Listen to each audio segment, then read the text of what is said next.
Hey everybody, Johnny X here. How you doing? Beautiful Monday.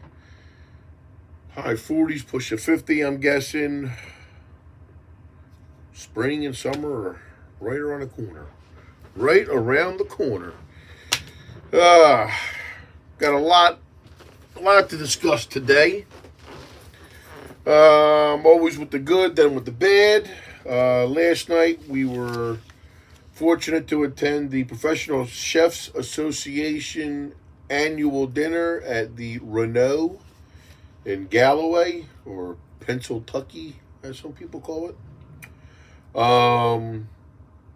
Great event.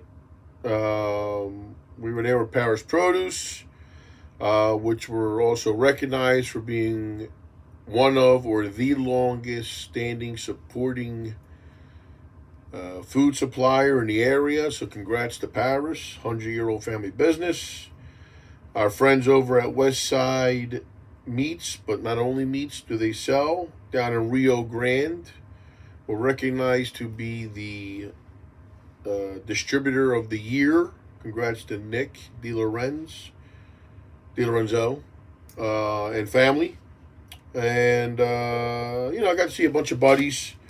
Chef Stefan across the street, Chef Bob and his family from Essel's and El Porcelino, our friends over at, oh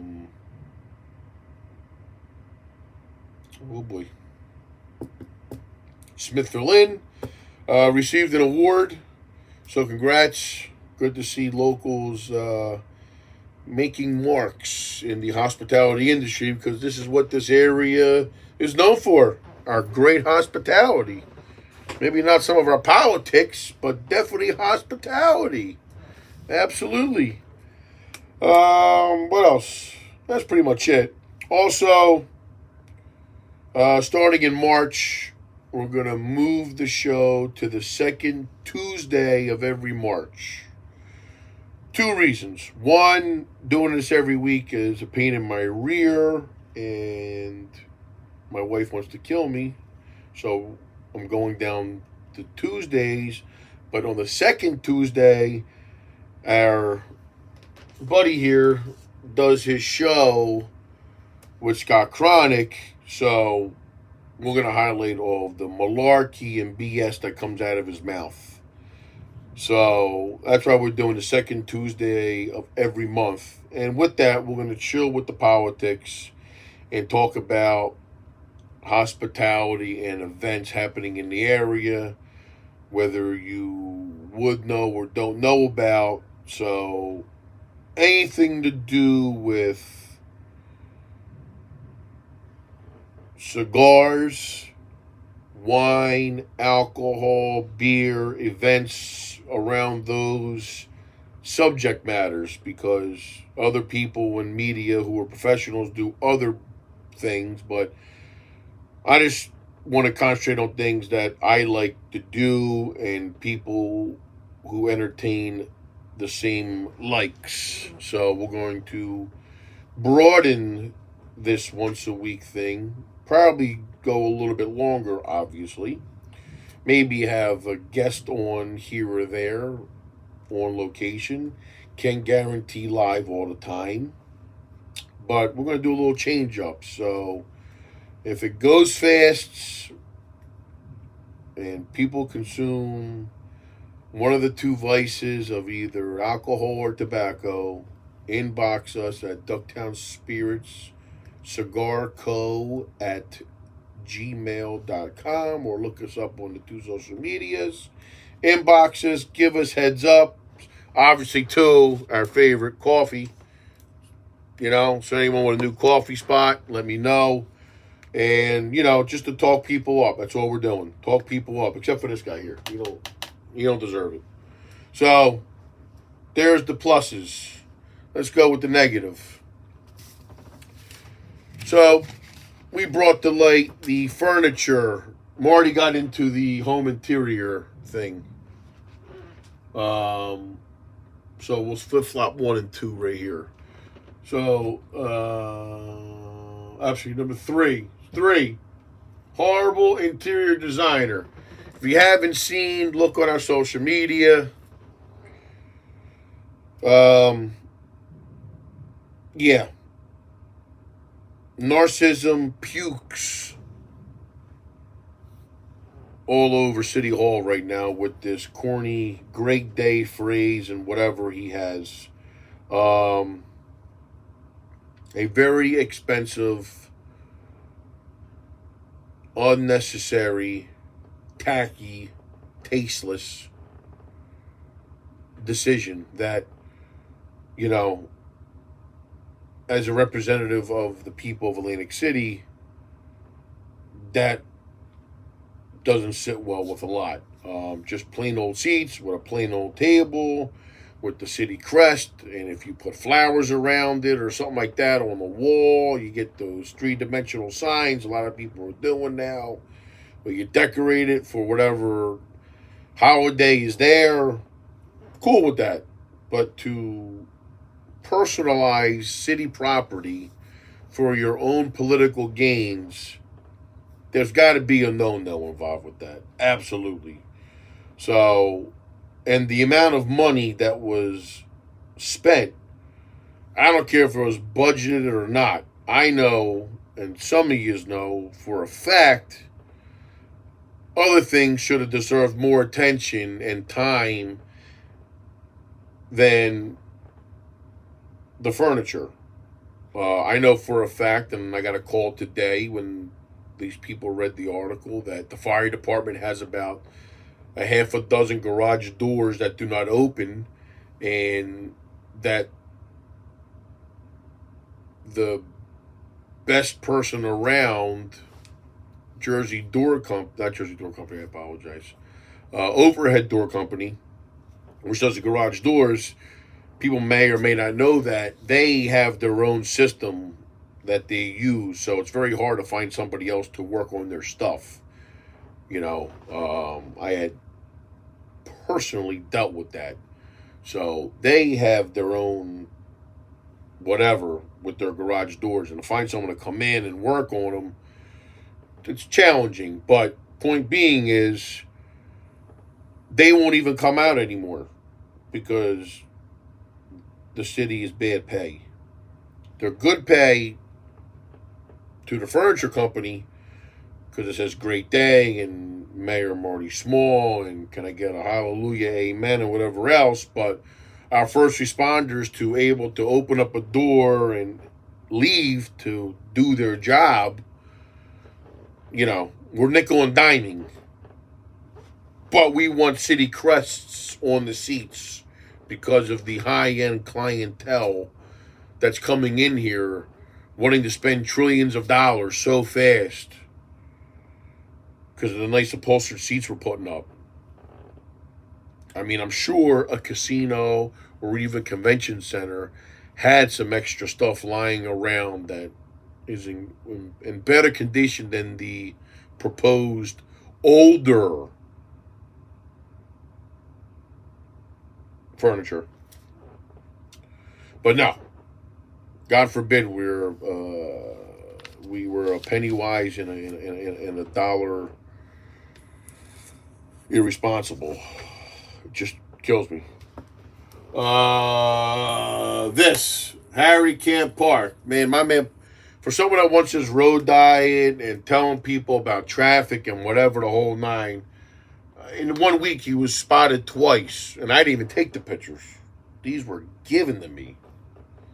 Okay, I don't look for it. People drop it in my lap. Parked illegal in front of a coffee shop on Atlantic, and then he was whining and dining his bride at a famous restaurant and had to park in front of a fire hydrant. What makes him so special?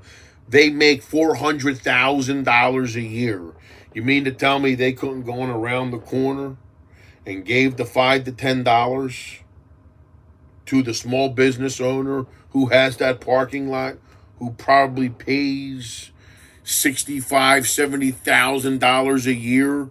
The 2 times a year my man goes out to that place, he couldn't spend 20 total, $10 a pop to park the car. ignorantly had to park on the street. What does that say to everybody else that comes into town? What holds him so special that you make so much and you don't reciprocate back into the community? Oh, yeah, you went to dinner. You know?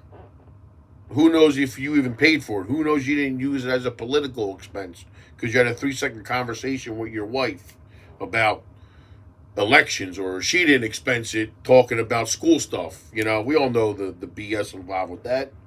But you couldn't spend the crummy $10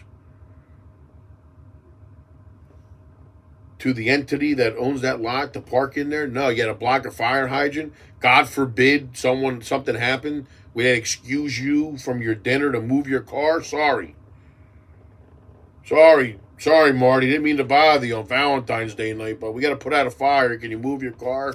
Maybe the fire will slow up a little bit. Just shows the respect you have for the fire department.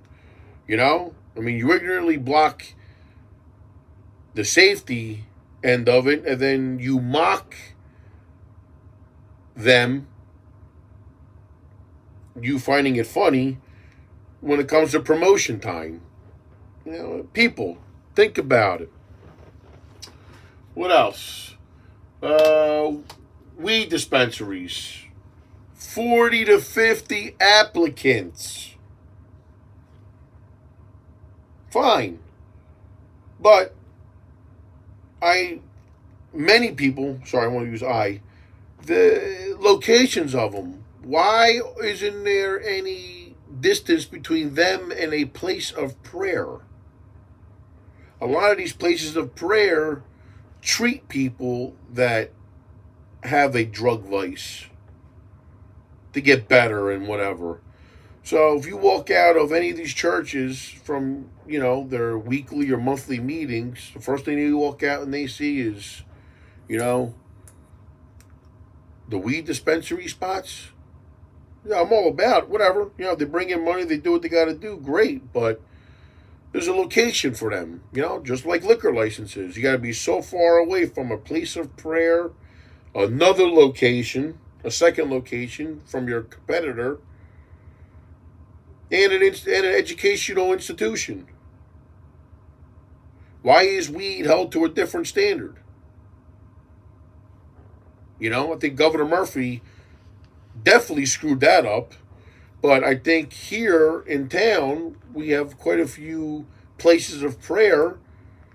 They should be some sort of 150 like we have, or 200-foot or 600-foot distance from a place of prayer, education, and a competitor. Absolutely. This is where you weed out. And many of these places are going to fail, no doubt. You can issue all 40 of them. I mean, the numbers, about 4 or 5 are going to survive.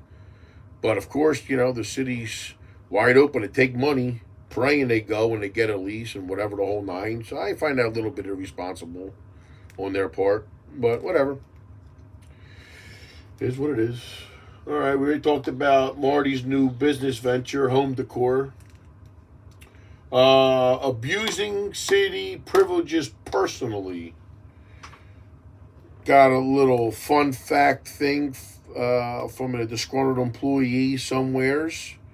So can't say what yet, but abusing city privileges personally. That should come out pretty soon, I guess. Let's talk about his conflicts. This cracks me up. LaToya Dunstan's got 2 court cases.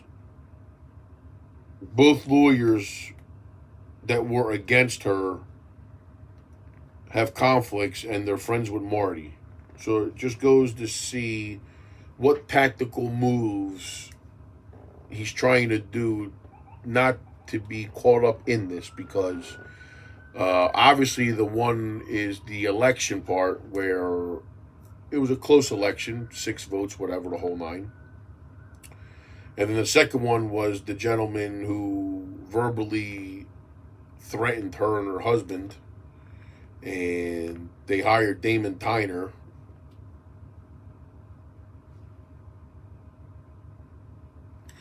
to represent that guy. And Marty's definitely in the middle of all this because, obviously they're all friends with him, and, certain people are trying to keep him in office because they need him, because they know once he's out, they're all getting fired or going to lose contracts or whatever. So, but it's just comical how Marty has a lot of logs out there with people suing and whatever. I had Mike too. Beat him easily. Mike Siligato mopped the floor with him, and Mike ain't done yet, I'll tell you that. So I just hope LaToya Dunston, which I know she'll be victorious, and go back and teach Marty a lesson on how to be a gentleman and how to act, because it's just all a show. It's just all a show. What else we got here? And the funniest thing of the week, this cracks me up. This has to be the worst possible hire in southern New Jersey. So now that there's a vacant seat at CRDA, a couple names floating around and whatever. One name in particular cracks me up that they want to put at the head position at CRDA. Now, there's a couple ways to look at this, but I'm just going to say what it is. This is political reimbursement at its finest. Hands down. This is political reimbursement. No doubt. Why in the world anybody outside this guy's circle would hire him to be the chairman, or whatever they call that position, of the CRDA is beyond me. Eric Scheffler, are you out of your mind? This dude hasn't done an honest day of cop work, even going into the sheriff's position for the county after retiring from the ACPD. This guy is almost like Jimmy Hoffa's body. It's been hidden, can't be found. That's his career. Only when it comes to pictures and checks do you see Eric Scheffler. He's like Groundhog's Day, this guy. No personality, biggest introvert, has no experience in business at all. Zero. Not a hot dog cart, not a popsicle stand, nothing.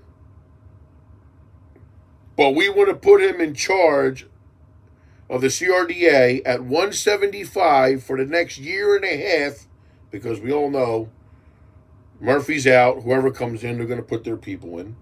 So for a year and a half, almost 2 years, my man is, hold on, what did that come out to? 175, 350. My man's going to bank about 300 grand. Okay? Because he got his butt handed to him by Tokyo Joe, who's a real cop, men of men. To do what? Further destroy Atlantic City? Like, there's no way. I'm sorry. I didn't think things could get worse, but this is just horrendous that his name even came out of someone's mouth, let alone just the thought of it. Whoever threw his name out there, you just leave. I don't know. That just, we'll leave it at that, man. I mean, Jesus Christ, this guy didn't know three streets in Atlantic City. Neither did any other CRDA director. But at least they lived out of town not to know. This guy here worked and got 30 years of a paycheck outside Atlantic Pacific and the Expressway. I don't think he knows another street besides that. True story.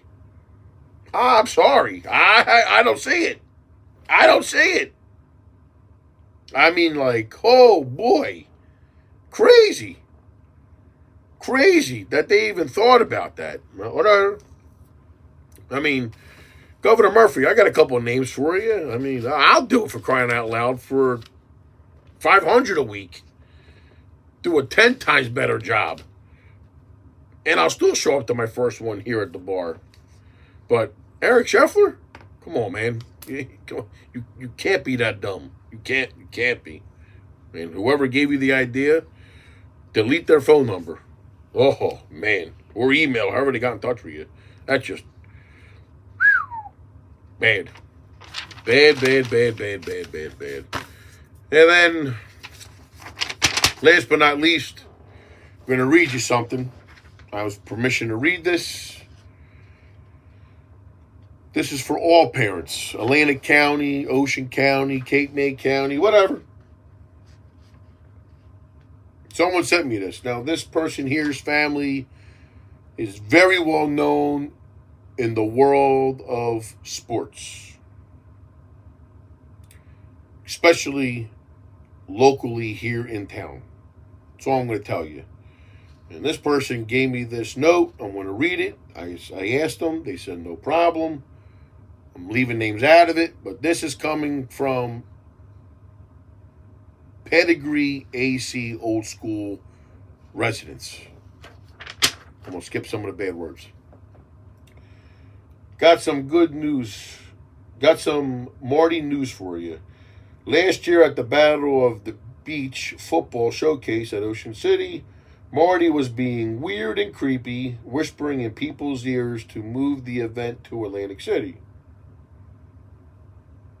He got his wish, as Ocean City's field had a scheduling conflict with another football showcase. The tournament wanted to move to AC, and Marty it up. The F word. He wanted to charge people $50 for parking and shuttle them over from the surf stadium. They had a VIP parking area for his buddies at the school and have a nothing to do, get paid job for an extraordinary amount of money. The league had enough of his greed and insisted to keep the showcase one day at Ocean City and the other days at the EHT high school. He cost the teams tens of thousands of dollars in concession money and cost the city and high school national exposure as one game was being aired on ESPN. He should have been writing a $20,000 check for the AC football teams for what his greed cost them. I was told this by multiple people who have information and proof that this did happen. This is what happens when you have one household in control of 95% of the city. Hopefully that ends soon, because apparently there is a shakeup at Atlantic City High School. Big shakeup. Woo! I'm going to say, some of you get your resumes ready. Might be a job or two opening up over there at the high school or the Board of Education in general. Either way, ladies and gentlemen, thank you. Next week will be the last of how we've been doing it. And then when we hit Tuesday, right? When we get this thing? Yeah. Oh, no, this is the last week for it. So this is the last week for it. And then we start second Tuesday of the month. A better, friendlier, more informative way. this is just taking too much out of me. I'm over it. So, have a good day. Thank you all. See ya on March. See you March 12th. All right? March 12th it is. Adios.